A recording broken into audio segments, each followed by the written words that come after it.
वालेकुम तमाम दोस्तों को। उम्मीद करता हूं कि इससे पहले वाली वीडियो आप लोगों को मेरी अच्छी लगी होंगी। तो आज जो मैं आप दोस्तों को टिप बताने वाला हूं, जो नुस्खा बताने वाला हूं, ये बहुत ही आसान सा है। तो जिन लोगों के जो है जिस्म पर किसी भी हिस्से पर जो है वो ददरी हो, तो ये उसके हवाले से है। इसका बहुत ही आसान सा जो है इलाज है। और ददरी उसे बोलते हैं कि जो जिस्म पर जो है वो इस तरह गोल दायरा जो है, गोल दायरा वो इस तरह होती, पहले छोटी सी होती है, फिंसी की तरह बनती है, फिर आस्ता आस्ता बढ़ती जा रही है और जिस्म जो है उधर जो है वो थोड़ा सा ख़राब होता जाता है। तो उससे जो है वो ददरी बोलते हैं। वो चंबल की शक्ल की तरह होती है तकरीबन।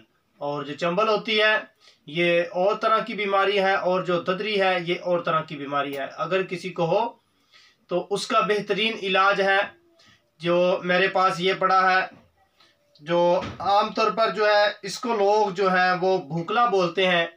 तो अंग्रेजी में जो है वो इसको और कुछ बोला जाता है। तो ये है भूकला। ये आप लोग वीडियो में देख सकते हैं, ये मेरे पास मौजूद है। तो आप लोगों ने इसको किस तरह इस्तेमाल करना है, आपको ये मैं तरीका बताता हूँ।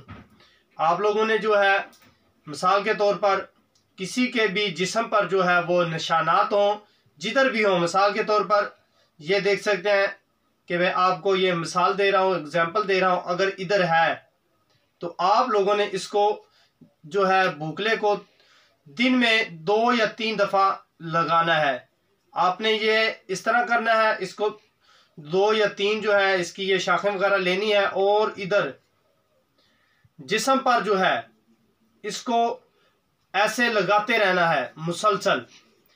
तो इंशाल्लाह अगर 2 दिन में आप लोग 2 या 3 दफ़ा इस तरह जो है ज़ख्म पर जो है वो ददरी की जगह पर आप लोग करेंगे तो इंशाल्लाह आपकी जो है ये वाली मर्ज़ तो 2-3 दिन में इंशाल्लाह ये ठीक हो जाएगी। उम्मीद करता हूँ आप लोगों को ये भी मेरी वीडियो अच्छी लगेगी।